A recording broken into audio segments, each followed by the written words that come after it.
Assalamualaikum warahmatullahi wabarakatuh. Ketemu lagi dengan Kak Furkon di channel Lari Furkon.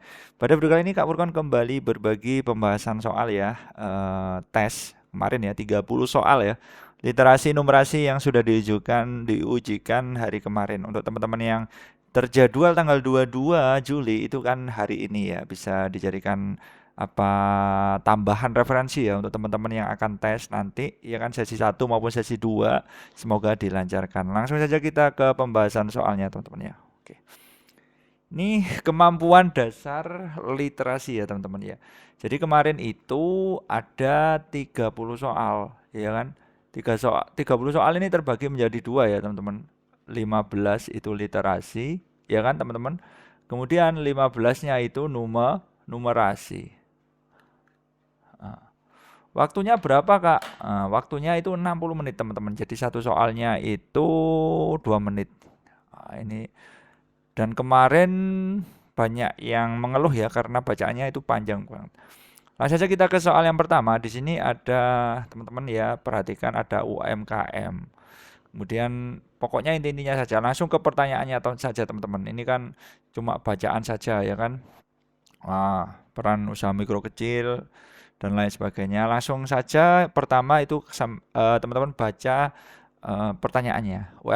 UMKM perlu didukung oleh sumber daya manusia yang memiliki kemampuan untuk menjalankan usaha karena berarti alasan ya, lebih ke alasan teman-teman ya. Alasannya apa? UMKM itu kok perlu didukung? Jadi ini teman-teman baca dulu aja ya. Ini ya, sangat besar kalau Indonesia. Ah, Tren melambat, pertumbuhan menurunkan. Berencana UMKM sendiri itu bisa mulainya dengan modal kecil. Nah, ini mendatangkan pelatih komputer. Oke, jadi mengapa UMKM itu penting? Karena apa? Iya, karena keterampilan usaha ya dijalankan tetap bertahan dan berkembang, lebih ke ini ya teman-teman ya. Ya penting juga mendorong perekonomian Indonesia, oke. Tetapi yang spesifik itu lebih ke keterampilan ya, diperlukan keterampilan agar usaha untuk yang dijalankan dapat bertahan dan berkembang. Ini jawaban yang lebih spesifik. Kalau A sampai C ini terlalu umum ya teman-teman ya, lebih ke keterampilan. Ini ya teman-teman ya, cara efektif menilai kemampuan sesuai harus didorong. Sangat penting untuk pertumbuhan ekonomi Indonesia. Nah, ya kan? Kemampuan untuk menjalankan usaha karena ini ya. Ini sumber daya manusia pun memiliki kemampuan untuk menjalankan usaha. Yaitu mengikuti pelatihan-pelatihan tersebut membantu perusahaan melihat keuntungan. Berarti kan intinya agar bertahan seperti itu ya teman-teman, agar bertahan dan tidak hancur usahanya. Bertahan dan berkembang tentunya ya. Nomor dua, oh ini satu soal satu bacaan ya teman-teman. Kalau yang kemarin itu satu soal beberapa ya, tapi nggak apa-apa lah ya. Memperbarui pemanfaatan energi baru terbarukan di Indonesia. EBT. Ini agak nggak jelas ya gambarnya teman-teman ya. Menurut data infografik, baruan energi primer pembangkit listrik diantaranya berasal dari, teman-teman tinggal mencari di sini ya. Ini ya pembangkit listrik teman-teman. Ada batu bara, ada gas bumi, dan seperti itu. Pembangkit listrik, mantap. Batu bara, gas bumi apa tadi? Batu bara, gas bumi, BBM EBT.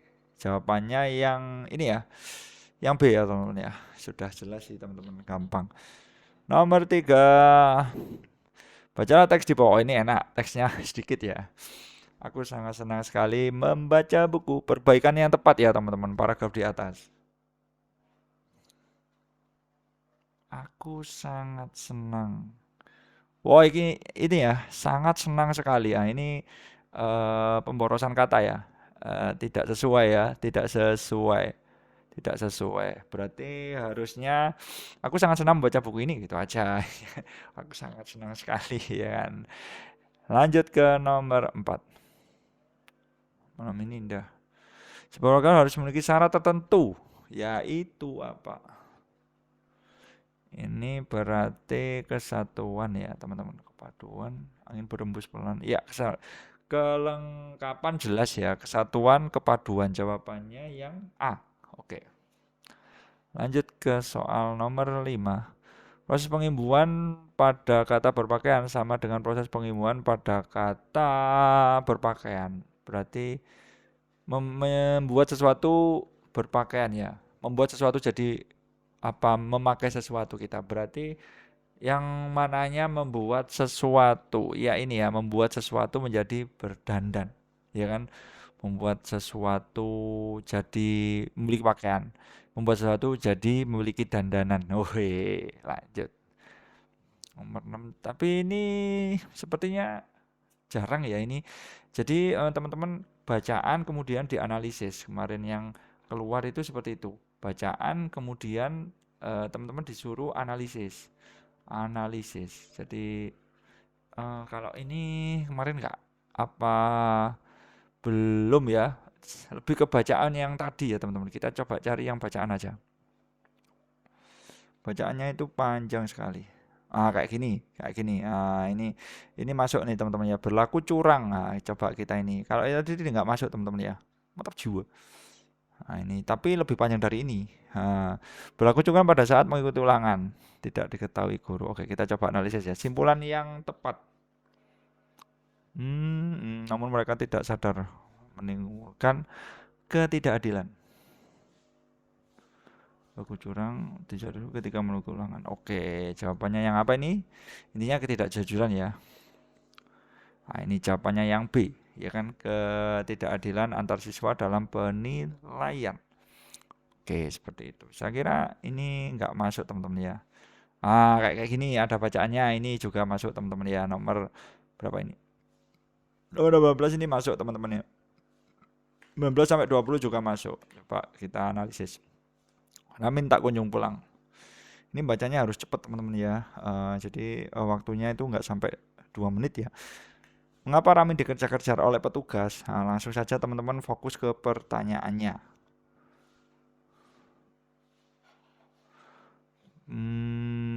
Petugas. Ini ya. Deret buaya menelan lengannya. Oke, sudah jelas ya ini teman ya. Kemudian berarti jawabannya yang tenaga mengira. Menurut nasib jatuh banyak terjadi tak sanggup bayar. Deportasi ya. Berarti apa kerja di luar negeri ya si siapa tadi? Si Ramin ini. Ramin membeku. Oke, ini ada deportasi berangkat kerja. Tenaga kerja ya, tanpa izin. Oke, tenaga kerja tanpa izin. Oke, berarti lebih ke tenaga kerja tanpa izin. Berarti ilegal ya, teman-teman. Jawabannya yang C. Oke. Terakhir nomor 19 sampai 20. Coba teman-teman ya. Wow, banyak sekali ini. Oke, oke. Peran dagang Amerika Serikat dan bla bla bla bla. Wush, mantap nih. Hubungan sebab akibat yang menggambarkan wacana di atas berikut adalah sebab akibat. Di sini untuk paragraf pertama ini membicarakan tentang apa ini? Perang dagang ya, Cina. Kemudian paragraf kedua Asia Tenggara mengandalkan sengon dan kayu karet. Kemudian komposisi ekspor terus meningkat. Hasil ekspor ya teman-teman ya, lebih ke hasil ekspor. Oke, jawabannya kita cari yang ekspor. Oke, ini yang B salah teman-teman ya. Yang B salah, kemudian WD masih belum seimbang, penanganannya telah banyak memberikan keuntungan. Ini kurang tepat ya teman-teman ya. Tidak ada ekspornya. Mengalami peningkatan yang cukup signifikan, apakah iya?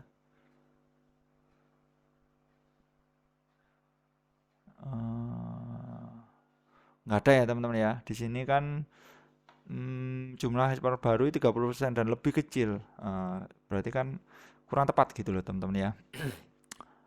Ini juga masih kurang tepat. Jawabannya yang A teman-teman ya, akibat ya kan. Jadi kan di sini ada sebab akibat ya kan, sebab akibat berarti akibatnya apa? Berdasarkan Amerika Serikat bla bla bla bla bla bla, semakin meningkat. Jawabannya yang A. Nomor 20 masih dengan bacaan yang sama, manakah pertanyaan jawabannya tidak dapat ditemukan dalam bacaan. Mengapa perang dagang Amerika malah menguntungkan Indonesia? Ini masuk ya teman-teman. Siapa saingan utama ekspor kayu Indonesia juga masuk tadi. Mengapa ekspor kayu di Indonesia difokuskan pada interior? Masuk. Nah ini terkuat di Asia Tenggara tadi ada ya.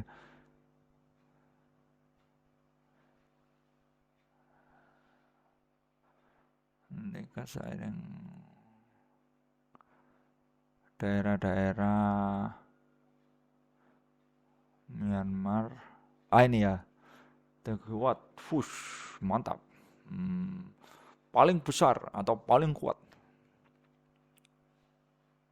Nah, ini masuk juga ya jawabannya. Berarti yang nggak sesuai adalah keuntungan apa aja ya dari peningkatan ekspor kayu bagi Indonesia. Ini nggak ada teman-teman ya. Oke, peningkatan ekspor kayu dari Indonesia ini. Oke, seperti itu soal literasinya. Coba kita ke numerasi ya. Nomor 1 sama dengan 3. Wow, keren ini teman-teman ya. Bisa teman-teman baca dulu. Numerasi. Di sini membicarakan apa ini teman-teman ya, posisi 5 besar dalam pertumbuhan alokasi upah naik turun Jepang, Singapura, Hong Kong, Australia 2016. Oke. Langsung saja kita ke angkanya teman-teman. Kecil banget ya teman-teman. Berikut adalah pernyataan yang salah berdasarkan paragraf kedua.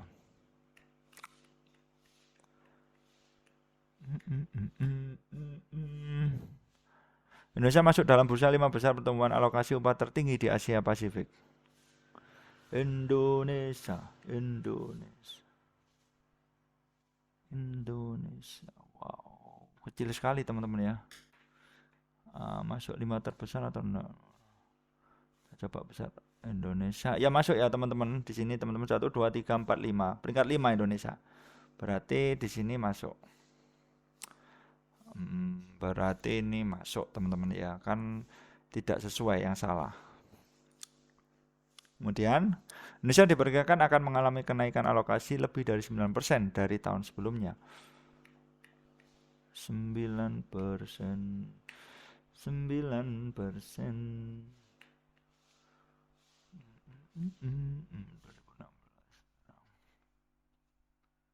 Diperkirakan menaikkan lebih dari 9. Salah ya teman-teman ya.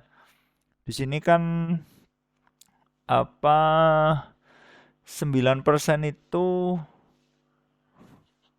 itunya ya teman-teman ya. Apa bukan kenaikannya ya, project salary interest 9% 2017. Indonesia diberikan akan mengalami kenaikan alokasi upah lebih dari 9% dari tahun sebelumnya. Tidak dijelaskan ya teman-teman ya. Di sini kan dari tahun sebelumnya. Oke. Berarti coba yang C dulu ya. Hong Kong adalah salah satu beberapa negara Asia Pasifik yang mengalami penurunan dalam alokasi 2017.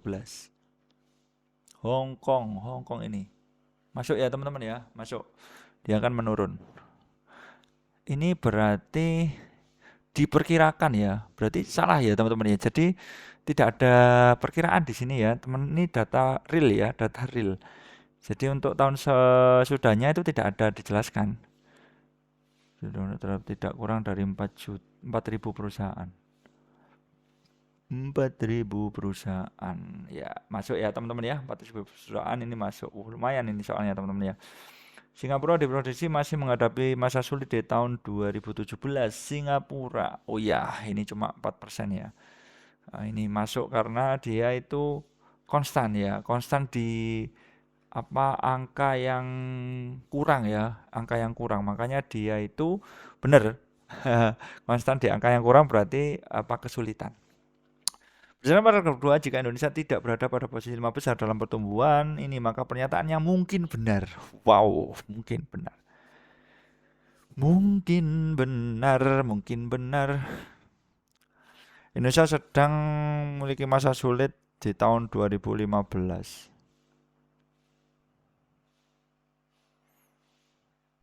Ini tidak jelaskan teman-teman ya. Yang dijelaskan kan 2016, 2017.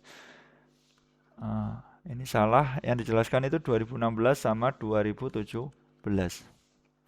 Indonesia akan berada di bawah Hong Kong, Hong Kong, Hong Kong dan Australia. Kita lihat Hong Kong itu berapa sih? Hong Kong. Oh ya enggak, ya kan? Tidak terlalu jauh ya teman-teman ya. Mungkin benar ini. Sangat tidak mungkin ini ya. Terlalu jauh ya. Jaraknya itu terlalu jauh. Kecuali kalau jaraknya cuma seret gitu masih bisa ya.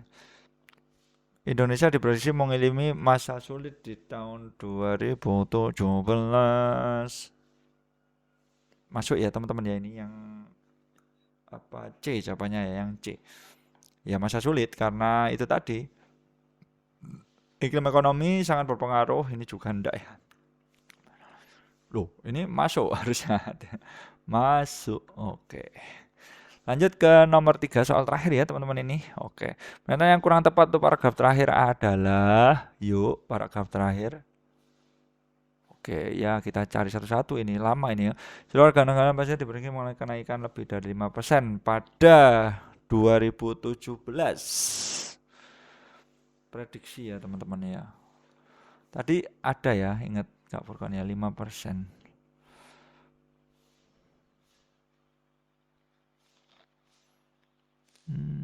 2017.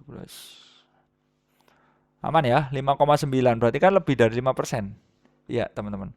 5,9 kan berarti masuk ini. Jadi kesalahan antara prediksi dan realita yang terjadi pada tahun 2016. 2016. 2,9. Turun 3,5% 2000. Oh iya, masuk ya teman-teman. Jadi awalnya dihitung 2,9 ternyata malah turun 3,5%. Berarti masuk ini teman-teman ya. Inflasi di wilayah Asia Pasifik memiliki rata-rata 2,9% secara real. Inflasi kenaikan dari 3% diberikan upah secara real. Kenaikan upah diberikan 2,9%. Turun. Inflasi. Salah ya teman-teman. Harusnya kenaikan upah ya teman-teman ya. Inflasi. Ya, salah ya. Karena di sini ada kata inflasi, tidak ada kata inflasi berarti C. Harusnya yang benar ini kenaikan upah gitu loh teman-teman. Kenaikan upah, bukan inflasi. Oke, seperti itu dulu pembahasan soal dari Kak Furkan. Mudah-mudahan bermanfaat dan tetap semangat untuk teman-teman yang sudah tes. Memang literasi dan numerasi sangat panjang. Tetap semangat intinya. Salam semangat terus dari Kak Furkan. Wassalamualaikum warahmatullahi wabarakatuh.